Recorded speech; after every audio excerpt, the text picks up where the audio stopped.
En el momento en que sucedió esto que voy a contar, yo era una chica de 13 años. Todavía era bastante ingenua y era bastante introvertida. Tenía solo unos pocos amigos en mi clase. Quería ser social, pero prefería estar sola y leer o escribir. A principios del mes de noviembre, recibí un mensaje de texto en mi teléfono que era de algunos compañeros de clase. Era un chat grupal, preguntando si queríamos pasar el rato por la noche cerca de un parque cerca de nuestro colegio. Es un parque bastante amplio que linda con un bosque por uno de los costados. Mis padres, siendo estrictos y paranoicos, nunca me hubieran dejado ir, pero por suerte tenían un viaje y no estarían de regreso hasta el día siguiente, así que decidí ir. Una vez que mis padres se fueron alrededor de las 8 de la tarde, salí corriendo por la puerta y me dirigí al parque. Cuando llegué al parque, ya habían llegado el resto de personas y estaban todos sentados en el césped. Yo me uní a ellos en cuanto llegué, pero después de un rato noté que había una figura de un hombre en el borde del bosque. Estaba lejos, pero podía ver que estaba solo caminando lentamente de un lado al otro. Nadie más pareció notarlo, y yo ya tenía suficiente reputación como un bicho raro que le cantaba los documentales de crímenes, así que no dije nada. La noche siguió, y yo estaba pasándomelo en grande, ignorando el presentimiento que me decía que algo andaba mal. De vez en cuando miraba por encima del hombro, y el hombre seguía allí de pie en la frontera del bosque. Alrededor de las 10 menos cuarto de la noche, 4 de las 10 personas se tuvieron que ir porque ya era tarde, y tenían de límite hasta las 10 para llegar a casa. Los demás nos quedamos un rato más, pero hacía frío y el parque ya estaba muy solitario y silencioso, así que el resto también decidimos irnos poco después. Para esa hora, ya estaba completamente oscuro, con algunas farolas por en medio del parque. El parque era bastante grande y estaba enteramente vallado con algunas salidas y entradas. El frente del parque daba a una carretera y el resto de los costados daban al bosque. Todas las otras personas que quedaban fueron recogidas por sus padres en coche y yo me volví andando porque vivía relativamente cerca de allí. Cuando me giré para ver si el hombre aún seguía allí, vi que ya no estaba en el lugar en el que le había visto toda la noche, sino que se había movido cerca de una de las salidas, la salida que yo tenía que coger para volver a mi casa. Me alejé de mi grupo y traté de tranquilizarme. No quería ser paranoica como mis padres, pero todos esos documentales de asesinatos que me encantaba ver me estaban viniendo a la cabeza. El hombre probablemente tenía 30 y muchos o 40 y pocos, con cabello oscuro y barba. Tenía un gran abrigo azul marino y probablemente mediría alrededor de un 80.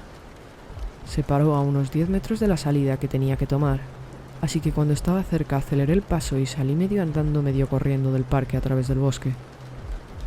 Una vez que me sentí lo suficientemente segura, ralenticé el paso, aunque seguía caminando rápidamente por el bosque, al menos hasta llegar a la carretera. De repente escuché un chasquido de ramas detrás de mí. Dejé de caminar por un segundo y rápidamente miré por encima del hombro. Después de unos segundos lo vi. Alrededor de 15 metros detrás de mí estaba el mismo hombre. Caminaba lentamente detrás de mí, casi como si estuviera tratando de ser sigiloso. Me di la vuelta y caminé tan rápido que básicamente estaba trotando. Vivía a unos 10 minutos del parque en el que habíamos quedado, y no era lo suficientemente atlética como para correr a casa. Después de unos 7 minutos de caminar muy rápido, ya estaba en mi vecindario y sabía que podía correr a casa si era necesario, así que miré para atrás para ver si todavía me seguía. Para mi horror, apenas estaba a unos metros de distancia. Tuve una reacción instintiva y automática y empecé a correr. Corrí más rápido de lo que había corrido en mi vida y de lo que pensaba que podía correr. Podía escuchar los pasos del hombre detrás de mí golpeando la acera mientras él también corría. Me lancé por un callejón que conocía bien y traté de perderlo en un parque pequeño, haciendo que mi camino a casa fuera más largo. El hombre estaba tan cerca de mí que podía escuchar su respiración pesada mientras intentaba seguir mi ritmo. Atravesé casas, patios traseros y delanteros, intentando perderlo, pero el hombre seguía detrás de mí. Finalmente llegué al patio de mi casa. Subí los escalones de mi entrada, llegué a la puerta y metí la llave lo más rápido que pude. Mientras giraba la llave para abrir la puerta, miré hacia atrás y vi que el hombre acababa de llegar al pie de las escaleras. Abrí la puerta y la atravesé, y la cerré de un portazo. Inmediatamente después, le escuché golpear la puerta con todo su cuerpo. Corrí por la casa cerrando todas las ventanas y apagando todas las luces. Me escondí en mi habitación con un cuchillo de cocina por si acaso entraba. Gracias a Dios no lo hizo. Desgraciadamente, la historia no termina ahí. Después de unos meses, no le había contado a nadie lo que pasó, sobre todo porque no quería tener problemas con mis padres por haberme escapado aquella noche.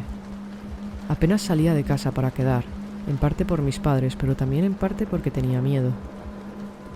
Me volví otra vez muy solitaria y rara vez salía de casa más tarde de las 7 de la tarde. Alrededor de febrero, una compañera de clase nos compartió que un hombre que no conocía la seguía a su casa en el autobús.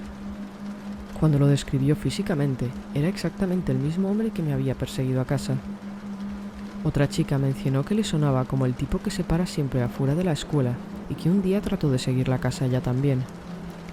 Yo no mencioné nada sobre mi experiencia, porque tenía miedo a contar lo que había pasado, no sé por qué. Me olvidé del tema y los meses pasaron. Eventualmente, un día en el mes de mayo, estaba recogiendo mis cosas preparándome para volver a casa caminando, cuando vi que mi madre me había venido a recoger con su coche. Me extrañó, pero me alegré de no tener que caminar a casa ese día. Cuando entré en el coche me fijé que mi madre estaba sosteniendo una fotografía. Ella enseguida me la mostró y me preguntó si me sonaba su cara. Era una foto policial de aquel hombre. Me quedé helada y no dije nada. Ella me dijo que había sido arrestado hacía 2 semanas por agredir sexualmente a una niña, pero que se había escapado la noche anterior y se había dado la alerta a todos los padres. Me vine abajo y le conté la historia a mi madre. Podía ver las lágrimas en los ojos de mi madre mientras me abrazaba. El resto de ese curso nunca volví a andar al colegio. Siempre me llevaban o me recogían mis padres. Esto me hizo recluirme aún más y llevar una vida aún más solitaria. Me atormenta saber que si me hubiera atrapado, me habría pasado lo mismo que a esa chica.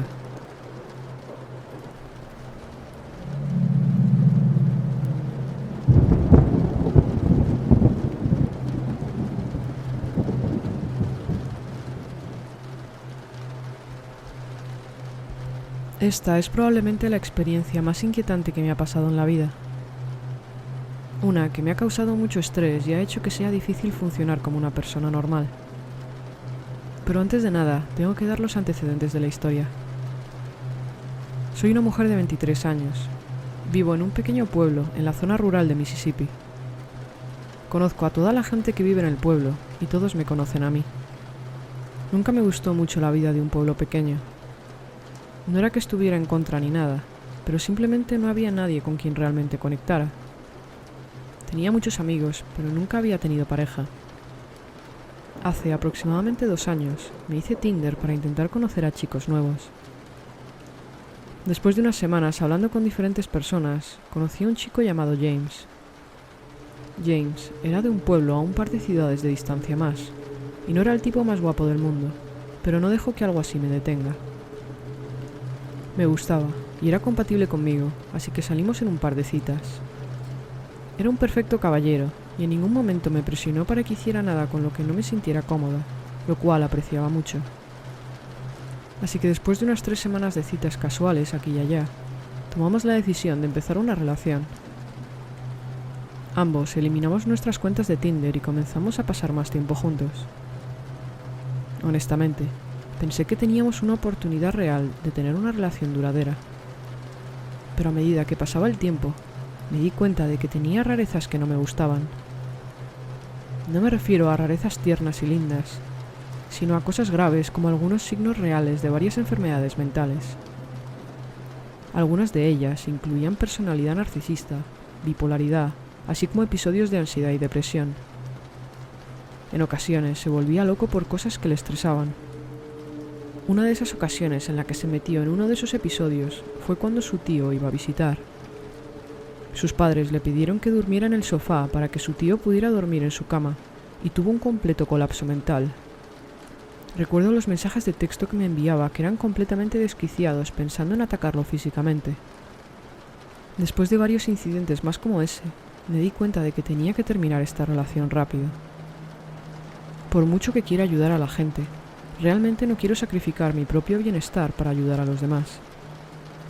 Probablemente fue a los 2 o 3 meses de haber empezado la relación cuando tomé la decisión de dejarlo. Le invité a tomar un café y le dije mi decisión de querer dejar la relación. Para mi sorpresa, se lo tomó bastante bien. Pensé que sería posible que tuviera algún tipo de crisis nerviosa, pero aunque se le veía triste, no actuó de manera inapropiada conmigo en absoluto. Me sentí mal por hacerlo, pero esa fue la decisión que tomé. Es importante mencionar que en los pocos meses que habíamos estado saliendo, él nunca había estado en mi casa y no tenía ni idea de dónde vivía. Rompimos alrededor del mes de abril, más o menos. Casi un año más tarde, el día de San Valentín del año siguiente, yo estaba en mi casa sola preparándome la cena cuando vi que se acercaban los faros de un coche a la parte delantera de mi casa. Dejé lo que estaba haciendo en la cocina y fui a mirar por la ventana del salón. Imagina el terror que me inundó cuando vi el coche de James aparcado en la entrada de mi casa. Había pasado tanto tiempo desde la última vez que lo había visto que ni siquiera reconocí su coche al principio. Entré en pánico y fui a mi habitación para coger mi pistola para protegerme, especialmente porque mis padres no estaban en casa. Es importante destacar que vivo en la zona rural de Mississippi y las personas no aparecen en tu casa por casualidad en esta zona. Cuando volví al salón, vi cómo James salía de su coche con un ramo de flores. No podía creerlo. Nunca le había dicho dónde vivía. No sabía cómo podía haber encontrado mi casa después de tanto tiempo. ¿Qué diablos le pasaba a este tipo?, pensé. Abrí la puerta y salí de casa. Me acerqué a él asegurándome de mantener mi pistola fuera de su vista. No quería alarmarlo, pero estaba lista para usarla si tenía malas intenciones. En cuanto me acerqué, su cara se veía extraña. Parecía que no hubiera dormido en días. También, por su lenguaje corporal, parecía que estaba realmente incómodo. Le pregunté que qué estaba haciendo allí. Después de mirarnos el uno al otro por medio minuto, James me acercó el ramo de flores y me preguntó si quería ser su San Valentín. En cuanto empezó a hablar, supe que estaba borracho y honestamente me asusté. Había escuchado demasiadas historias de terror que comienzan exactamente de esta manera. Saqué mi arma y le apunté. Le grité que se fuera de mi casa y que nunca volviera. Él se rió al ver el arma con media sonrisa, y sin alboroto se subió a su coche y se fue. Mientras se alejaba hacia su coche, pude oír cómo se le caía algo de su bolsillo al suelo. Después de que se montara en su coche y se fuera de allí a toda velocidad, esperé unos minutos para asegurarme de que se había ido, y luego caminé hacia el objeto que dejó caer al suelo. Al principio no pude distinguirlo debido a la oscuridad. Me agaché y encendí la linterna de mi teléfono móvil. Me quedé helada. Eran unas esposas de metal. Solo imaginaba cuánto debía de haber pensado en mí, que había esperado todo este tiempo reuniendo el valor de plantarse en mi casa con un par de malditas esposas, listas para hacer Dios sabe qué. Me quedé muy alterada y completamente en shock. Llamé a la policía y denuncié lo ocurrido. Realmente no podían hacer nada, ya que técnicamente no había cometido ningún delito, así que me aseguré de decirles a mi familia y amigos que estuvieran atentos por si veían su vehículo por el pueblo. Me imagino lo diferente que sería mi vida si no hubiera estado armada esa noche. Estaba sola y mis padres no habrían vuelto en horas. Había una gran posibilidad de que me hubiera secuestrado y me convirtiera en alguien que ves en un documental de crímenes. Esto fue sin duda un momento de aprendizaje para mí, y que sea una lección para cualquiera que esté escuchando en este momento. Si estás indefenso y solo en medio de la nada, asegúrate de tener una forma de protegerte, porque estoy segura de que no soy la única chica en el mundo con la que volverá a intentar este truco.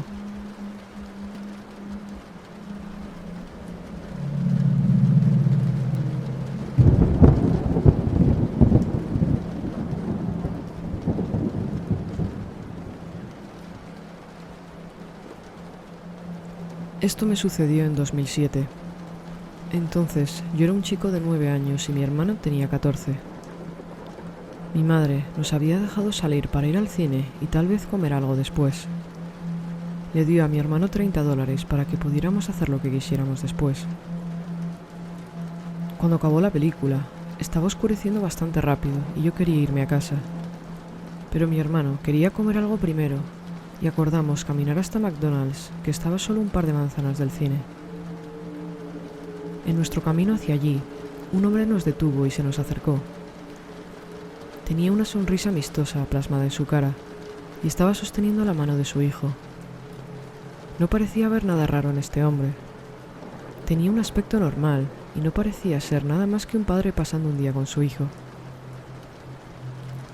De repente nos preguntó el hombre: «Oye, perdonad, ¿creéis que podríais ayudarnos a mí y a mi hijo? Necesitamos ayuda para cargar un colchón en la parte trasera de nuestro camión. El camión está justo arriba de la calle», continuó diciendo el hombre. «Lo siento, pero no tenemos tiempo», dijo mi hermano. Fue en ese momento que me fijé en el niño. Tenía unos 8 años y se le veía extrañamente delgado. Tenía una expresión en blanco en su cara y vestía ropa que era demasiado grande para él. Volví mi atención al hombre, que ahora le seguía intentando convencer a mi hermano diciéndole que solo era un segundo. Mi hermano volvió a decir que no amablemente. Siendo el niño servicial que era yo entonces, me uní al hombre y traté de persuadir a mi hermano de que deberíamos ayudarnos. Me volví hacia mi hermano, que ahora estaba mirando al niño. Mi hermano tenía una expresión de preocupación en su rostro mientras miraba al niño. El niño le devolvió la mirada a mi hermano sin ninguna expresión. No entendía por qué mi hermano tenía esa mirada en su rostro. Mi hermano me agarró fuerte de la mano y dijo de repente: «Anda, creo que esa es nuestra madre, deberíamos irnos». Tiró de mí y comenzamos a alejarnos del hombre. No entendía lo que estaba pasando y por qué mi hermano acababa de mentir acerca de que nuestra madre estaba allí. No soltó mi mano y prácticamente me arrastró hasta que estuvimos suficientemente lejos del hombre y su hijo. Miré hacia atrás y todavía podía ver al hombre que sostenía la mano de su hijo, solo que ahora ya no estaba sonriendo. Tenía una mirada de furia en su rostro y le vi tirar del brazo del niño y alejarse. Me solté del agarre de mi hermano y le empecé a gritar preguntas. Estaba muy enfadado. Mi hermano me hizo callar y sacó su teléfono móvil del bolsillo. Marcó un número y comenzó a caminar nerviosamente mientras hablaba por teléfono. Recuerdo que apareció la policía y mi madre vino poco después. Mi madre me llevó a casa, pero mi hermano se quedó con la policía. Le pregunté a mi madre que qué estaba pasando y me dijo que la policía solo estaba interrogando a mi hermano porque el hombre con el que nos habíamos encontrado era un hombre peligroso. Eso es todo lo que me dijo y yo me fui a la cama. A la mañana siguiente me había olvidado casi por completo del incidente y las cosas volvieron a la normalidad. No fue hasta hace unos días que estos recuerdos volvieron a mi mente. Decidí llamar a mi hermano, que ahora tiene 22 años, para obtener algunas respuestas. Cuando le recordé la experiencia, finalmente me dio la información que quería saber. Y ahora que lo sé todo, entiendo lo aterrador que fue realmente nuestro encuentro con este hombre. Mi hermano me dijo que mientras el hombre intentaba constantemente convencernos de que fuéramos con él, miró al niño. El niño miró a mi hermano con los ojos llenos de terror y gesticuló en silencio las palabras: «No soy su hijo, por favor ayúdame». Luego, su expresión volvió a estar completamente en blanco, casi como nunca hubiera dicho nada en absoluto. Por eso mi hermano se había asustado tanto y reaccionó así. Cuando llamó a la policía, se apresuraron a venir y describió al hombre lo mejor que pudo. No pudieron hacer mucho con la poca información que había dado mi hermano, porque ni siquiera habíamos visto el coche que supuestamente tenía el hombre. Mi hermano me dijo que a las pocas semanas de la investigación habían encontrado muerto al niño que estaba con el hombre. Su cuerpo había sido tirado cruelmente en el bosque. La causa de la muerte fue desnutrición y deshidratación. Si mi hermano y yo hubiéramos ido con ese psicópata, probablemente hubiéramos corrido la misma suerte. Obviamente, no podría habernos secuestrado a los dos por su cuenta, ya que mi hermano era un tipo bastante fuerte.